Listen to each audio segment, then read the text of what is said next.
It is good this morning, my friends. It is good for us to be together. It is good for us to have these conversations. And I am excited to turn this over to my good friend, Keith Morgenstein. And I will unmute you as many others are coming in. Let me unmute you, my friend. Can I hear All you? right. Yes, There we yes, you go. can. Thank you, Ben. Well, we've got our talented MC here that warms us up like no other. So thank you for doing that, Ben. Let me start off this morning by telling you what Love Akron Connect is for those who haven't been with us in recent times. Love Akron Connect brings people together from the greater Akron marketplace to build relationships, to serve, to pray, and to encourage one another to live out our faith. So in keeping with that, let me open up this morning with a word of prayer as we start this meeting. Lord, we come to you this morning, and we're grateful that you've given us this technology, this ability to come together, even though we're living through this pandemic. Lord, we are honored to have our guests this morning, a couple of great guests this morning joining us. Mr. Hilton and, of course, Mayor Horrigan. And I pray for blessings on that conversation. I pray on blessings that our hearts are moved today, that we are mindful of you, and that we honor you, Jesus, in this meeting, that you are glorified through all of this. Pray this now in Jesus' name. Amen. All right, well, let me tell you a little bit about what we're doing here in this virtual world of meeting together with Love Akron Connect. We're going to be having a little bit different kind of a format, but the main focus today is going to be an interview with Mayor Horrigan, as you well know. Following that, we'll go into a little time of some announcements from the Executive Director of Love Akron, Kent Boyd, and then we'll finish. We'll be done by 8 o'clock this morning. Before we do that, though, I want to introduce one of our sponsors, today's sponsor, and that is from Summa Volunteer Services, Jessica Goff. So, Ben, would you please unmute Jessica for us? And Jessica is the coordinator of Summa Health Volunteer Services. Jessica, you there? We are bringing up Jessica Goff right now, unmuting. As you guys can see, if you can put it over to your multiple screens, the Brady Bunch view, as it were. You'll get to see all the wonderful faces this morning. Jessica, are you there? I'm here. Can you hear me? Oh my goodness. Yes. Good morning. Okay. Good morning. All right. So tell us more about Sewing for Summa program. Okay. So when COVID happened, we took the initiative to dismiss all of our volunteers for their safety, for everyone's safety. So the main thing that our volunteer program is focusing on right now is a new program that we have called Sewing for Summa. And the goal that we are working towards is getting handmade masks for all of our employees at all of our hospitals and medical centers across the system. So about 7,000 employees total. And we've actually reached that goal very early on in the program. And all of our employees who are currently working do have masks. When we start opening things back up in the next couple weeks, employees that are coming back in will all receive a mask. And then our goal down the line is to start giving masks to all of our high-risk patients. With all that being said, that's going to be a lot of masks. So these masks are two different kinds of masks. One is cotton masks. The other that we are making is coming from surgical wrap. And so those are a little different in that I guess you can say they're not as porous as the cotton masks are. So depending on your level of interaction with patients, depends on what kind of mask you get. These are not the only masks that staff are getting. Staff are also getting the N95 masks or dust masks, depending on their contact with patients. These cloth masks are to go over those so that there's a double layer of protection. To date, we've collected, I think our count yesterday was just shy of 20,000 masks. I do have close to 500 volunteers making these masks for us. And the really cool thing I'll say about this program is if you don't have material yourself, if you're not able to get out of the store, if you don't want to go stand in line at Joann Fabric to get in, I went last night and had to stand in line for about 45 minutes before I could get in the store, and then had to stand in line for a half an hour just to get my material cut.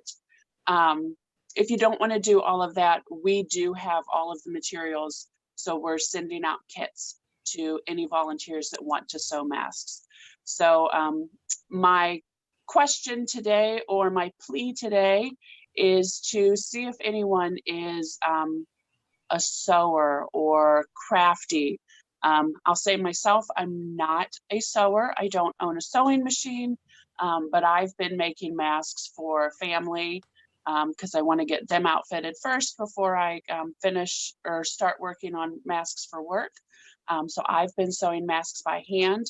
But I guess my plea today is just looking for people. If you want to help, if you know people who want to help, if people at your church want to help, your neighbors, whoever, you can reach out to us. The information is up there. You can contact us at our email address, or you can call the volunteer department. It's all on there on the flyer. And we can get kits out to you. There are different ways to drop them off. You can drop them off at our corporate office. You can mail them back in. Yeah, so that's our big push right now is getting these masks done so we can make sure that we outfit everybody at SUMA, just to make sure everybody's healthy and safe. That's great. Jessica, thank you so much for joining us this morning and telling us about this. And I'm certain we can also post that to the Love Akron website as well. We'll have that up if you can't find it, but we'll make sure this word gets out. This is an awesome way to be going from noun to verb as well. Okay, and I just saw somebody's question come up about if we've contacted Kent State. We have. We've contacted different. Yesterday, I was reaching out to local theater groups because I figure seamstresses or people who are in theater know at least how to sew a little bit. We've reached out to Akron U, Kent State, all of the churches that are involved in our pastoral care program, all of our sewing groups. So we are reaching out to different organizations that we think could help as well. But if you have ideas, shoot me an email and let me know of different organizations as well that you think could help. I will get that information to you at Mayor Horrigan. Thank you. Great. Thank you. You're welcome. Sponsoring a monthly breakfast is a simple and it's inexpensive way to promote your business or your organization. It's open to commercial and nonprofits. So anyone that's interested in doing a little 5-minute promotion, just like Jessica just did, contact Lori Porter and she can tell you more about that opportunity for upcoming breakfasts and at the end of today's program as well. As you're aware, we're online. You're online with us now, and Love Akron Connect is meeting in this virtual session. We're going to plan to continue to meet this manner for at least the month of May and probably future months until the government officials have assured us that we're able to meet face-to-face again. We also know that once we are able to meet face-to-face, we're probably going to be doing that a little bit differently. So we'll be figuring all of that stuff out. But in the meantime, we want to still stay connected, and this is a great way for us to do this. And I'm very encouraged to see how many people we have that got up early this morning to join us. So thank you. So let me open up things now and just introduce you and tell you a little bit about our guest of honor today, Mayor Horrigan. We are honored to have him and to make time for us today. And Dan Horrigan is the 62nd mayor of Akron. After earning his bachelor degree in economics from Kent State University, Dan obtained an education degree from the University of Akron. While obtaining his second degree, Dan earned a living as a curb boy at the iconic Swenson's restaurant. Recognizing the opportunity to give back to the North Hill community, Dan campaigned for and won election to Akron City Council, Ward 1 in 1999. That's a position he held for nearly 8 years.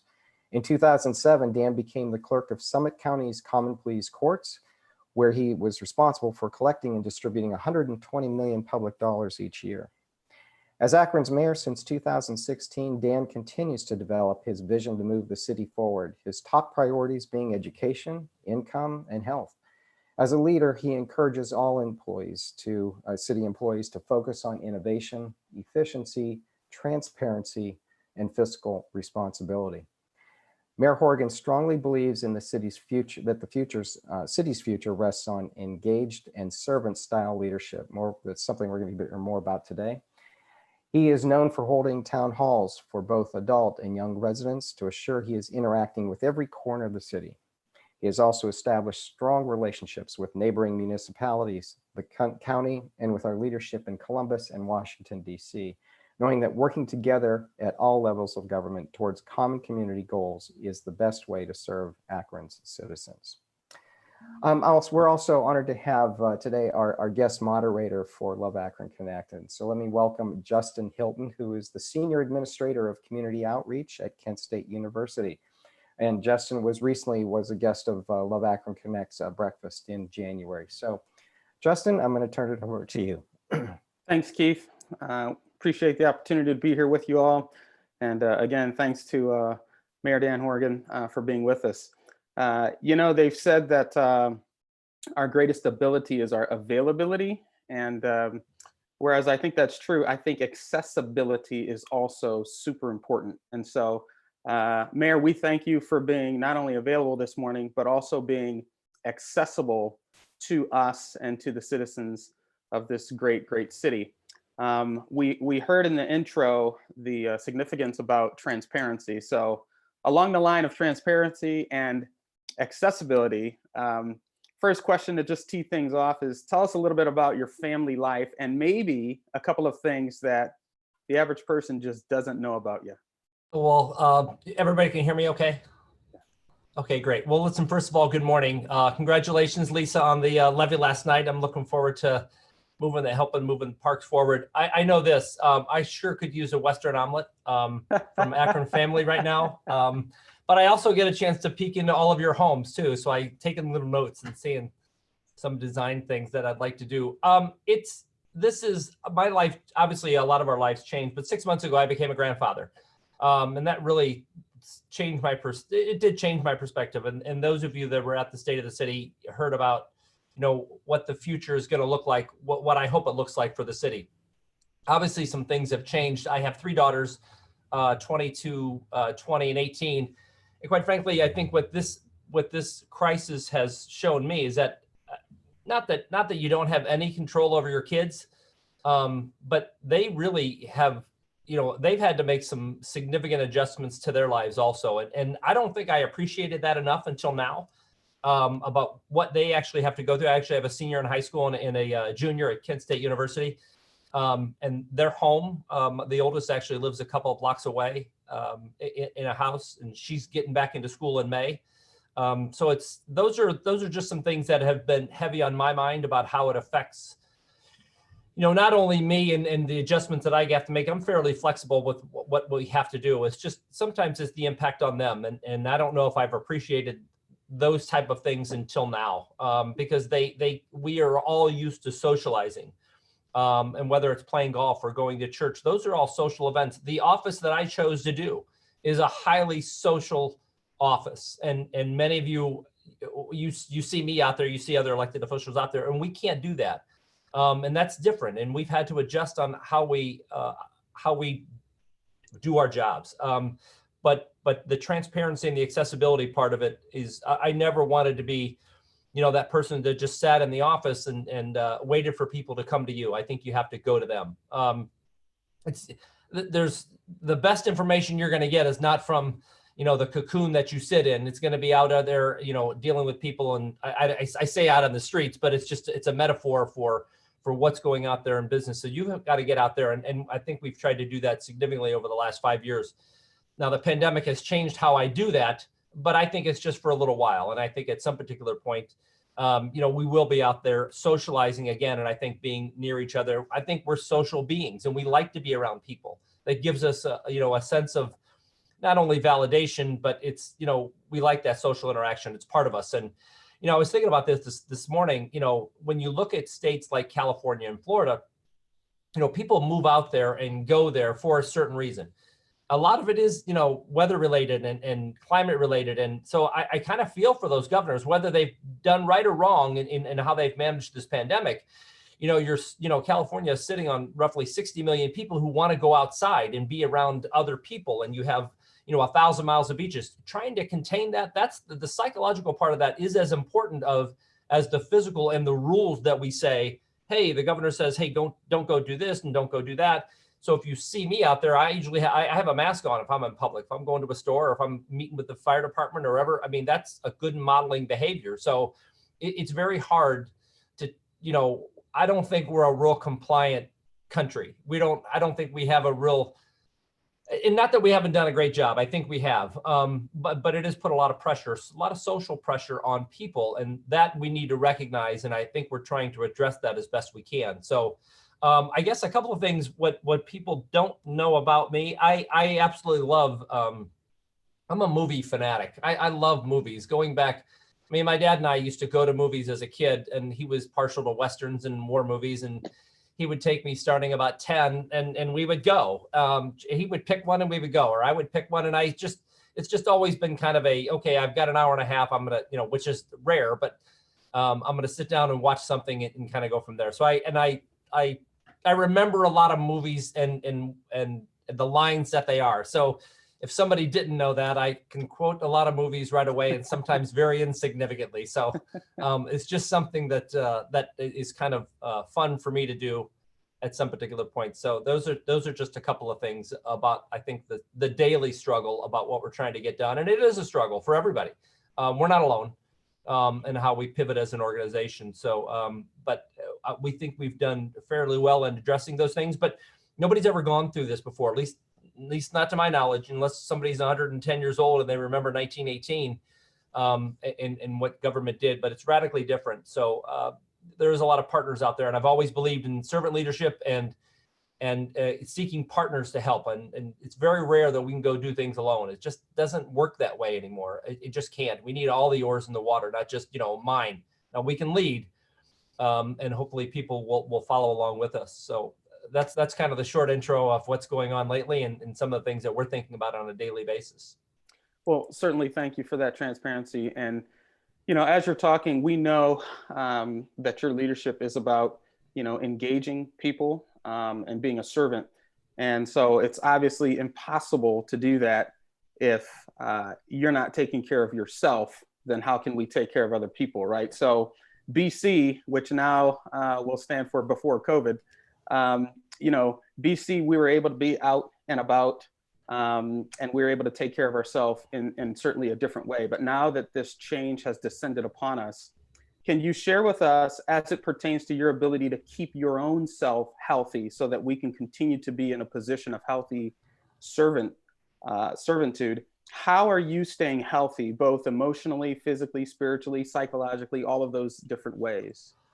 Well, I am absolutely blessed to have married the best person I've ever met in my life. And she is a healthcare professional and mental health care. And she's been doing it for 20 some odd years. And so I actually get the benefit of, psychological help without necessarily at home. And I'm blessed with a family that I think is supportive of these efforts.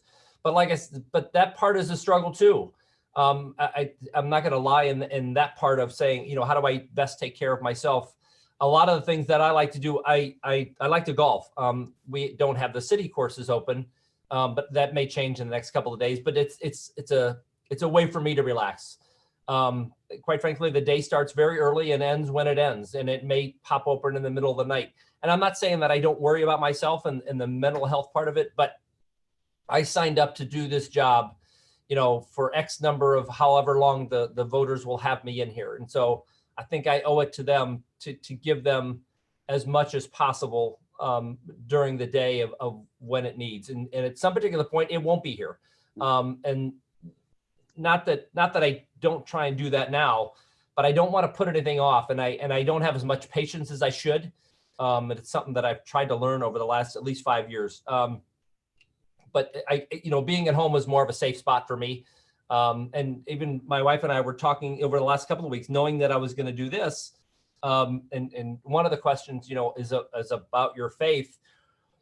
How have I been able to stay connected to that? And to me, it really is through my family and my wife. But I miss church. I miss going to.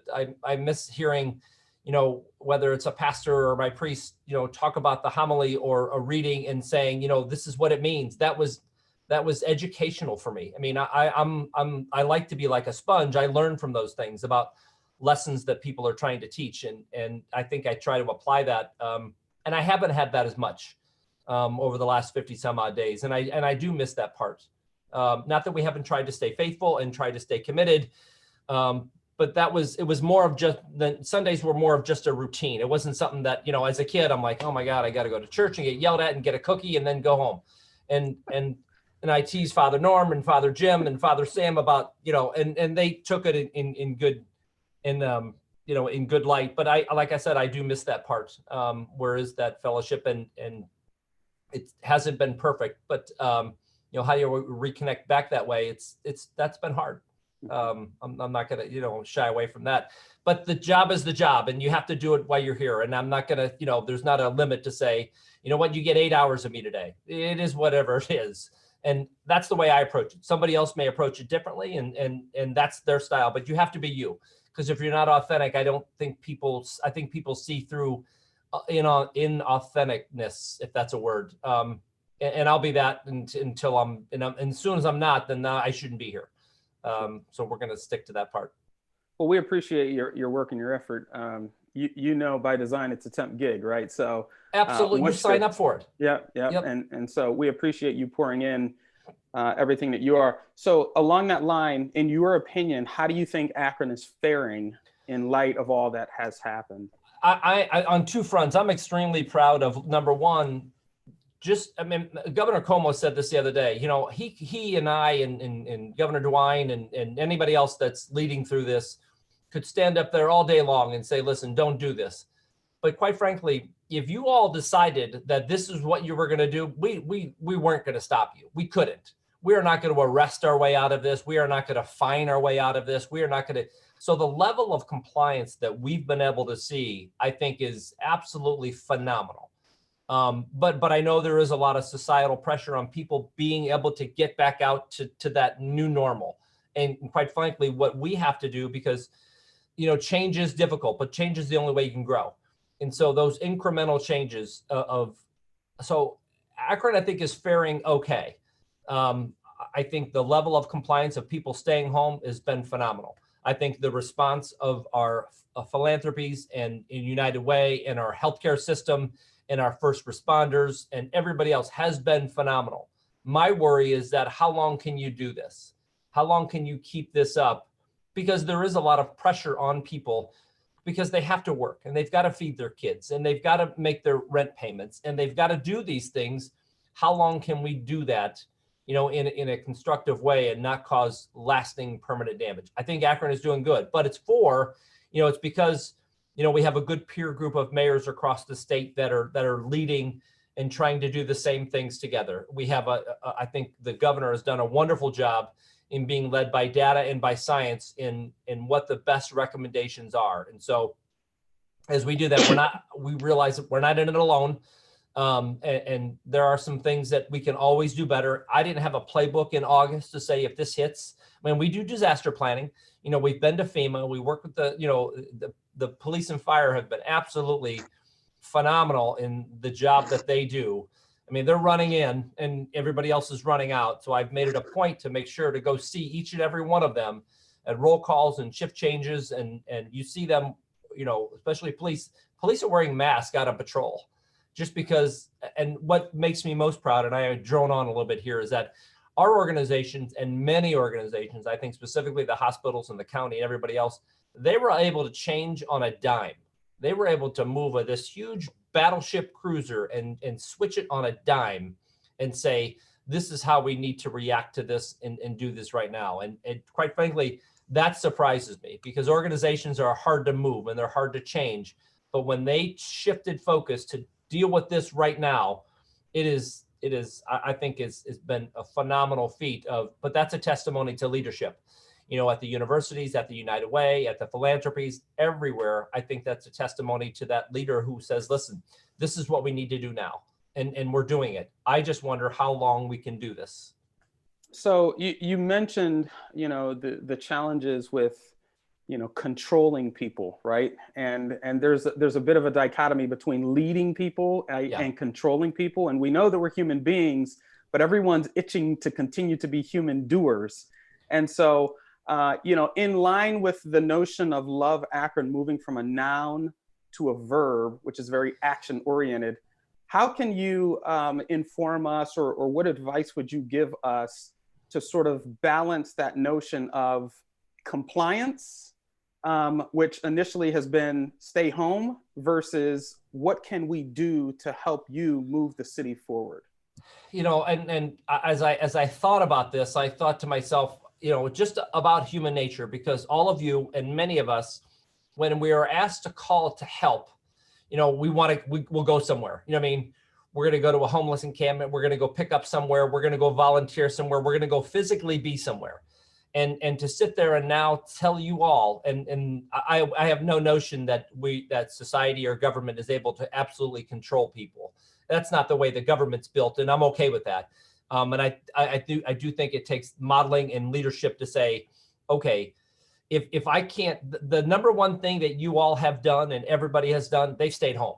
That was what we asked right away. Please just stay home, because we as human beings, we are the vehicles for this virus. We carry it from one to the next. And so that was going to be, so if we could stop the spread and stay home, what's the next part of this? And that goes back to that incremental change. So as we start to see some things start to say, okay, some businesses can start to open up, these things can start to happen. It's even going to be an asking for you to incrementally accept those things too, because as it's for a while, until we all can feel like it is safe to do the things that we used to do, pre-March 13th or pre-March 14th,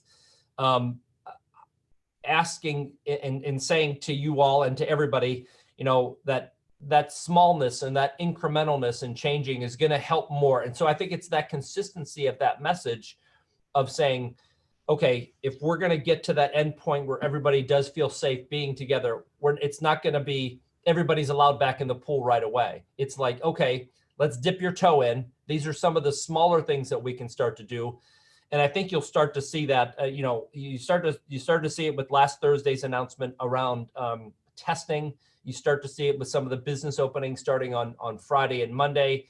It's really the acceptance of that part, because I think we are all built to volunteer, to go somewhere and physically be somewhere. And I think a lot of people tell me they feel like they're missing out, like they're not doing things. But you staying home has been the biggest thing that has helped so far. We've actually had a small sewing group inside the city that has made hundreds of masks for first responders and for city workers to be able to do. Some of those small things are more powerful than a group of volunteers going to do something at some point. So if there's a particular cause that you like, because there's not an institution that is not going to be affected by this in some particular way, whether it's a business or the university or philanthropies or us, what's your favorite cause? What's the thing that keeps you up at night that you want to help? Having that organization or helping them, because right now everybody says, hey, listen, we're not going to use volunteers. I mean, we heard SUMA is not using volunteers. United Way is not really recruiting volunteers. And it's really radically different of what we're used to doing. So what's that one organization? What do they need? So I don't care if it's homeless. I don't care if it's philanthropy. I don't care if it's us. What do they need right now? And then it's almost like accepting, okay, that's all I can do. I can only hit a single right now. I can't hit a home run because those bases aren't out there for you to run to. And that's hard for people, I think, sometimes to understand that all of that game part has changed, and getting people to accept that at this particular point, it's not a struggle. It's just having them, it's how we're trying to work through that on each and every day. So I would say, as an organization, what can you do right now? It's still not getting too far ahead of our skis to say, okay, we're going to be able to go do this in a month. It could be. It just depends on where that data is. And I hope that helps. listen, all of the questions I may not have the best answer to, and I never thought all the best answers were actually coming out of my office. They come from a lot of different places. So if that changes, obviously we'll let people know as best we can. So, oftentimes we have seen in history, things like natural disasters, Katrina, certain things like that, where it has required 911, those situations where it really has galvanized people to come together and to support each other in a way that potentially might not have been normal. So as you're looking at our city and as you're seeing the ways in which we're responding and we're looking to help, and when you see the ways in which sectors are responding, do you anticipate that there are certain, or are you seeing any particular trends in execution that you think might stay as we move forward when we come out of this? As we've all tried to do at the city over the last 4.5 years is sometimes we saw, I think, the way we have institutionalized some of our processes, and I'll just speak to our organization at this particular point. As we've institutionalized processes, what this crisis or pandemic has done has kind of let us know that those processes aren't necessarily going to work afterwards, because we know that there has been a tremendous negative effect on business activity. And quite frankly, that affects, whether kids are going to go to school and whether kids are going to have jobs and income tax revenue. And so we are building out, I think, even a stronger resiliency effort when it comes to supporting small businesses post, BC, or AC after COVID, to be able to do that at some particular point. We know that we need to be better on that support system that way. But it's also, this is also kind of highlighted, like if we as an organization can have people do some things in a different way, it's really highlighted that part on our work process. And so as we look to what the city looks like afterwards, my goal has always been population growth. We need more people. We have capacity for another 100,000, which makes it the census count that we're in the middle of all that much more important to make sure that everybody is counted.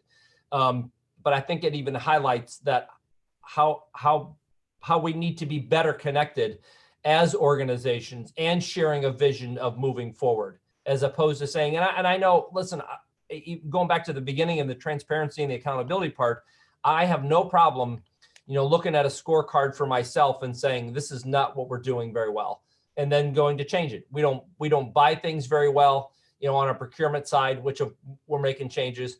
We don't hire very well because the civil service system is 100 years old. And quite frankly, we don't have a resiliency enough built into some of our systems to take us post this. Those are things that we need to do. But also when you look at other organizations and how we need to address some of the things that are going on in the community, it's just not going to take fancy words, or a state of the city speech saying, hey, this is what we need to do. We need to really kind of align around that about how we're doing those things too. So it's a test that's not filled out yet. We got about halfway through. So as we move from this, it's going to be a little bit different, after, and I say the miracle part of it is going to be a vaccine. I think a vaccine is one of those things that people say, okay, I feel comfortable enough in being able to do those things. I don't have a timetable for that. In the meantime, we still have to operate for the next 12 to 18 months on a level that, people are expecting us to do things, but that's going to be different. But we can't say, listen, hey, we're just not going to do it. We have to have a reason why we're not doing it too. Sure. Well, there's a bunch of people that are on and listening and watching and interacting, and we want to make sure that we acknowledge them and to recognize questions that are coming in. So there's one question here from April that is asking, how can we pray for you, the mayor?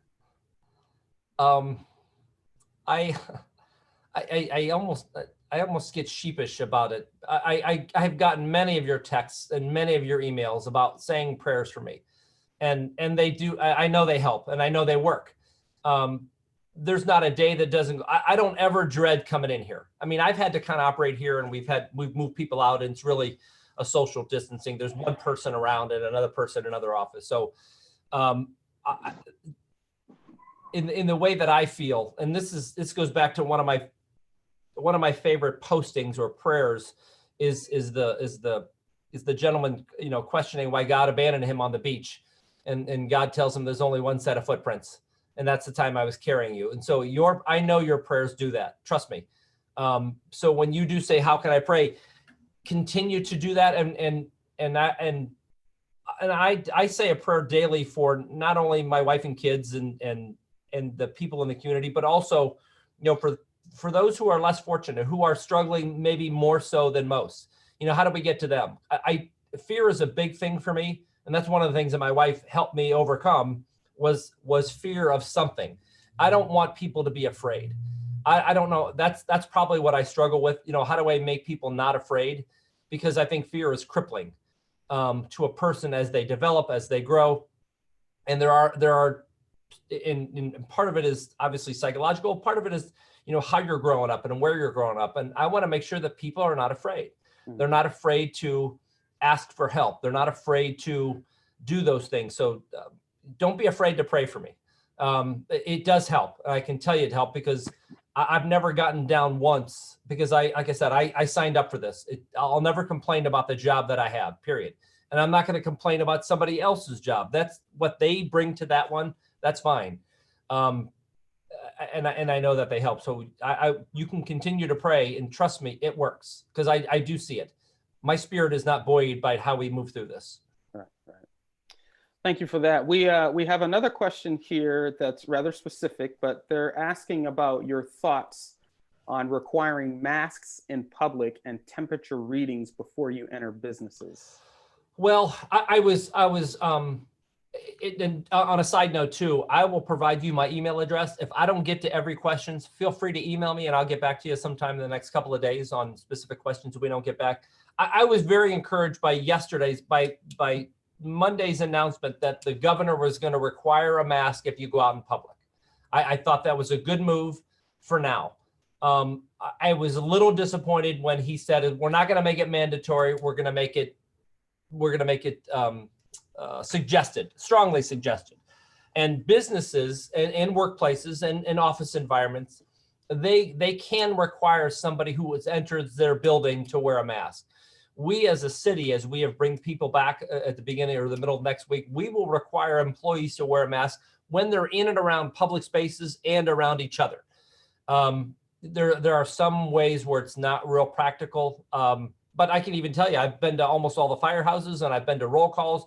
These guys and girls, they're wearing masks at work. And so we're going to require those in our workplace. And quite frankly, I'm going to model that.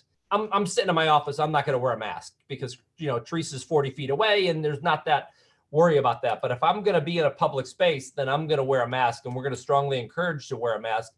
I've talked to the health department in Donascota, who's another organization that has absolutely done a phenomenal job in leading through this. And we are thinking about a requirement for opening up your office or business in wearing a mask. And it could just be a face covering. It doesn't necessarily have to be a surgical mask or an N95 mask. It could be a bandana. It could be something that helps you stop the spread as opposed to getting from there. I'm not quite there yet, but we've always been led by data and by science, and we're going to continue to do that. And I'm not going to, this is not a political decision. This is what's safe for everybody. Correct. Thank you. Another quick question. What are some of the key areas that collaborative partnerships can help build and strengthen the city? University is one, and I think we have a great relationship with Dr. Miller and all of our universities because they are all assets to the city of Akron. Our business community, our faith community, our healthcare providers. Those are some of the big ones that we've tried to align a vision with. I'm a big fan of. We have an ALICE population that's, it's asset limited, income constrained. It's actually our poverty rate. We have a lot of working poor. How do we get them into a better banking relationship? How do we help them improve their credit scores so they can get into a house and get, more stable credit so they can stabilize? And so partnering with the United Way around financial empowerment, I think is absolutely critical in helping people work through those. Education is another one. I spent 10 years in the classroom. It is I think it's a game changer, but I think even education is going to change, not only I think at the higher education, but even high school. the academy approach that David has taken towards the Akron Public Schools has shown a lot of early great results on what kids want. But I think if you even ask kids these days, what do you want to see out of your educational process? They will give you a much different answer than how the organization is set up. And I think, and it's just where kids are these days. It's different than we grew up. We went to a class, we got lectured to, and then we took a test, and then we passed, and then we went on. It's different. I think kids need more. It's like continuing that motion where they need to move from and have different types of learning experiences. And so I think secondary education or high school is going to change in that respect, to where maybe a kid is offered, a couple of online classes, a couple of classes that are in a building, and then he or she gets to do an outside experience. That's a market change. And so having all of those institutions, I think, kind of aligned in improving our educational outcomes, improving our health outcomes, lifting people that are in poverty out of those are some of those things that absolutely people have to be aligned to. And I have no problem, telling an institution that you're not necessarily aligned with what we want to do. I don't want to be that guy walking by himself, because that's not leadership. That's just me out for a walk. And so that's not going to be fun either. But institutions are built up over time. And so, but we've had, I think, a significant change in leadership over the last 3 or 4 years in a lot of these institutions. And they're really starting to see how we move those social metrics forward as is important. We want people to be here and to spend more money, and that's a good economic impact. But I think we get ourselves better roots and stronger roots by helping our small business community and helping some of those neighborhoods, that need to see some of that public investment. And that's our role in that. And I think all of the institutions across the city and the county can help play a role. Can you talk quickly, as we're drawing to a close, can you talk about what the Akron ambassadors are? Yes, we've had neighborhood watch groups for probably 25 or 30 years. And these were local block captains that would organize a neighborhood meeting, and they would talk about some of the things that we're doing around flowerscapes and maybe crime in the neighborhood, all of those different things. And I've hosted hundreds of them across the ways. And to me, that as an organization, kind of not that it turned into a gripe session, but it kind of was. But it wasn't a complaint. That's just what people did when you showed up. And so I saw 2 other programs, one in Detroit and one in DC, that talked about neighborhood champions. And so I brought the idea back to the staff, and I said, we have a small program that we take about 25 people and put them through, like behind the doors at the city. Maybe some of you have gone through that, and we show you the operations part and how we budget and things like that.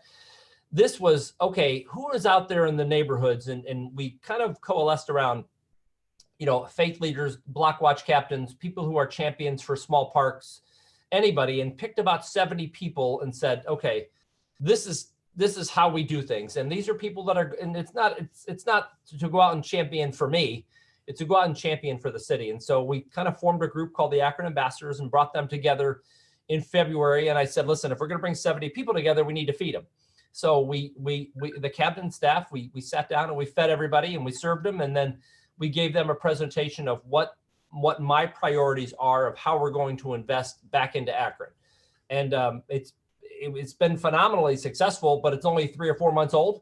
And then this kind of hit. So we haven't been able to necessarily gravitate around each other and get back together, because obviously our budget is going to change at some particular point in and around what the pandemic has happened. So it's an organization within the city that is actually out in the neighborhoods that goes and does championing things for the city. And I can't think of a stronger, better group.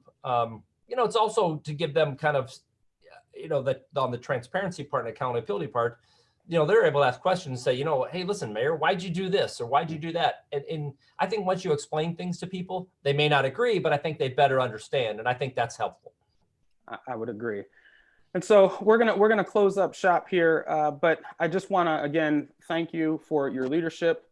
In terms of the timing, we're fortunate that you were able to give your State of the City address before all of the significant change.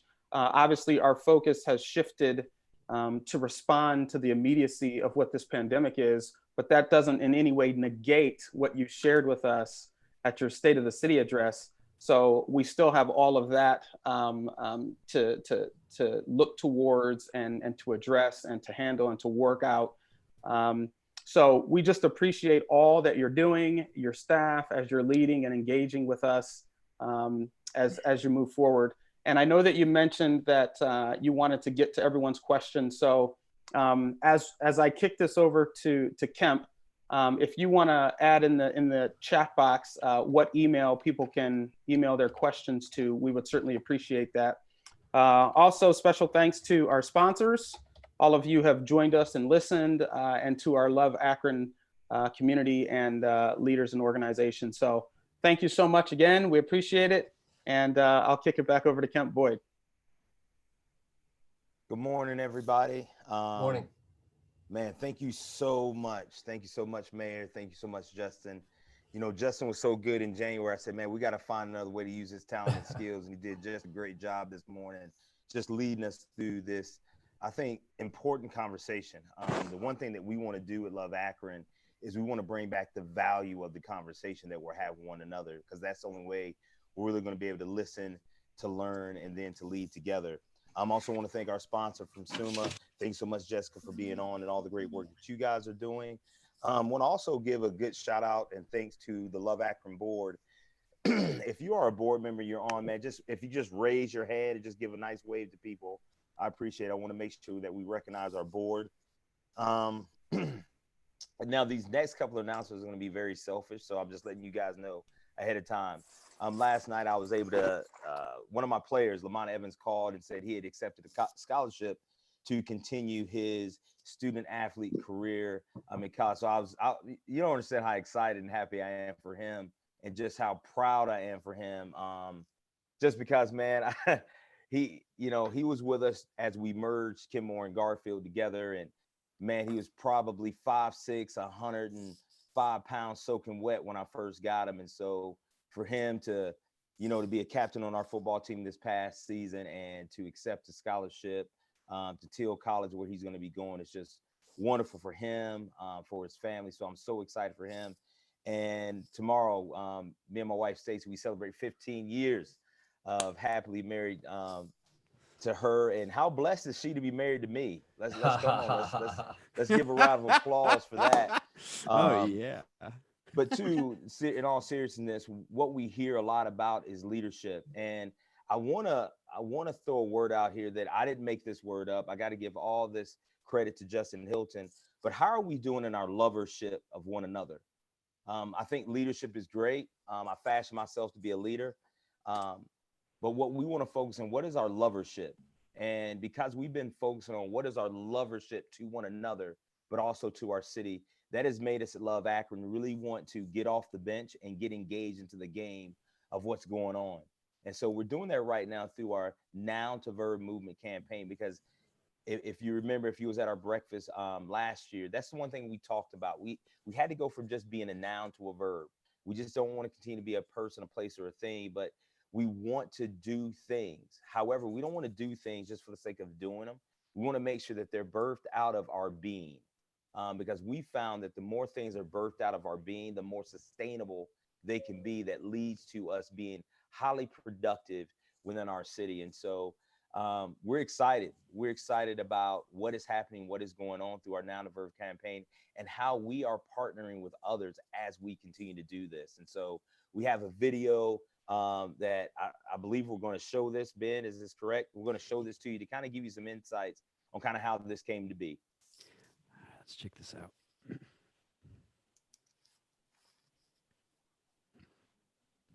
First glance was doing a lot of outreach in this neighborhood. And immediately when COVID-19 happened and the quarantine started going down, they were out delivering food to people. Ben reached out, man, Kemp, listen, we're doing this Love Runners thing, and to me, it's a great tie-in to Love Akron. It's Love Run. Even though I don't like running, I hate running. See if you picked that up.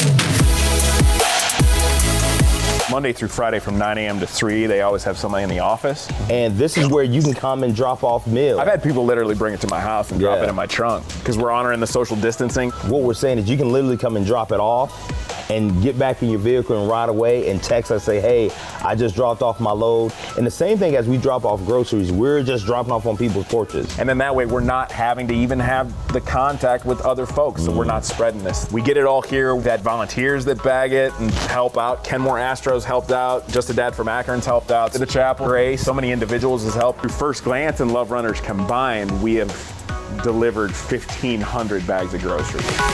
Love Runners to me was a great tie-in to what we're doing as far as our Noun to Verb campaign. Because man, we gotta go to being a verb, and how do we meet people exactly where they're at? Everybody in our database don't look like men, everybody doesn't look like men. If you're out there, maybe you're not in inner city Akron and you wanna know how you can be a part, I wanna really challenge people to give of what they have, to give of their unique time, talent, and treasure to really helping out your neighbor. You don't have to believe the way me and Ben believe, that's not what we're asking for, but what we wanna challenge is do you love Akron? You can go to loveakron.org/noun to verb. Call me directly at 330-338-5766. Call me at 330-221-2781. If you don't do anything else today, make sure you do what, Ben? Love Akron. And so that just gives you a sneak peek in our approach to lovership and loving not just our neighbor, but how we can love our city a lot better together. I think one thing that this pandemic has done, it has forced us to tear down walls that I think we've set up with one another, whether it be from a standpoint of race, gender, generationally, socio-demographically, but now it's forced us to really come together. And so we want to do that. And again, me being a coach, that's kind of my life. My life is how do we bring people together to make a goal together, to go out and win together. Not from a standpoint of, well, you don't look like me, you don't believe like me, so therefore we can't do that. What we're saying is, yes, we can. We can do that in a really great way. And as we continue to lean into these things, we want to let you know that Love Akron is giving you opportunities to get into the game. And we're doing this through prayer. We have prayer every day, Monday through Friday. And we call it our 10 at 10. At 10 a.m., we have a stop and pray break.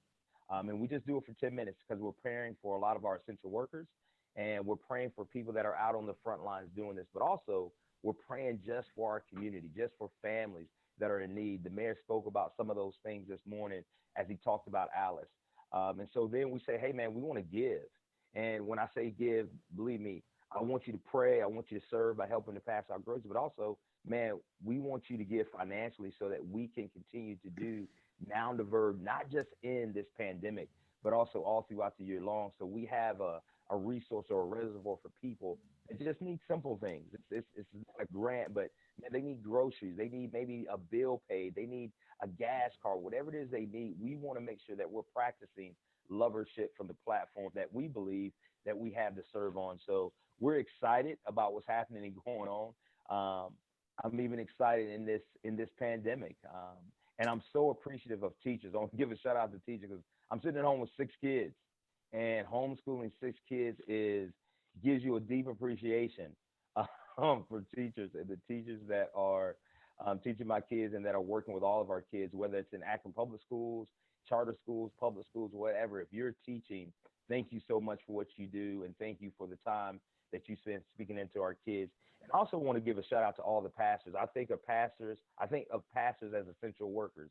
Why? Because they're on the front lines, because they're getting bombarded with the calls from their congregants about, how should I do this? What's your thoughts on this? So I want to give a big shout out to all the pastors that are in Summit County that are serving, that are continuing to serve, whether that's through video chat, whether it's the phone, whatever it may be. Thank you so much for your service to our city and to what we're doing. And I want to give a big shout out, man, because this is my sister, Lisa King. Congratulations. I know she's been working hard on that levy. And so, but I want to congratulate her, but I want to congratulate us as well as a city, as a county, because when we talk about mental health, us having these green spaces are so refreshing because we need them. And I know we're not going to necessarily be able to get together the way we have been, used to doing it. But man, thank God we've been able to keep our green spaces and keep those things alive. And I can't take this muted thing. So we're going to do something. We're going to practice this. I know we're not all going to hit it, but let's practice Okay, so Ben, if you can unmute everybody. Everybody's unmuted. Watch out.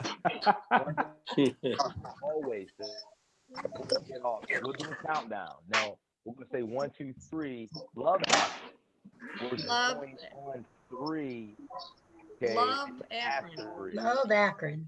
Love Akron. Love Akron. Love it. Love again. Akron. Love Everybody understand that? Everybody O-B-E got it. Akron. Let's get the rhythm. I'm looking at some people and I don't know. I'm concerned, but we're gonna be. All right? It's gonna be 1. It's gonna say if you don't do anything else today, love Akron. Everybody got it. There's a slight hesitation there. Okay. So thank you guys so much for being on with us today. We thank you so much for your participation and what you're doing from your platform of lovership. So if you don't do anything else today, make sure that you Love Akron. Akron. See you guys. Thank you all. Thank you. Everyone for being on. Bye. Thank you, Mayor. Thank you. Have a good morning. Thanks, Mayor. Stay safe. Thank you, Mayor. Thanks, everybody. thank you. Thanks. Bye. Thank you for being Great on, meeting. guys. Thank you. Sure to love Akron, my friends. And for those that are still on with us live, Good job, thank Ben. you. Oh, thank you, Great man. job, Let's Ben. start with some music. there, man. What's with that hairdo? Okay, this is still on live stream, so we're just gonna be honest here. Humble open. Is We all this are dying to know what's up. self-barbering? So okay, so my wife says, I say, hey honey, I'm gonna shave down my beard because my beard was getting Yeah, I goofy. remember. Yeah, you know, and I go upstairs and I start going and I'm like, well, shoot, I'll just start going like this. And I start going around. I start going in the back. She goes, honey, that looks horrible. So we went over and got it fixed with my mom. But that's a little extra tidbit for all those that stayed on the live stream. Thank you.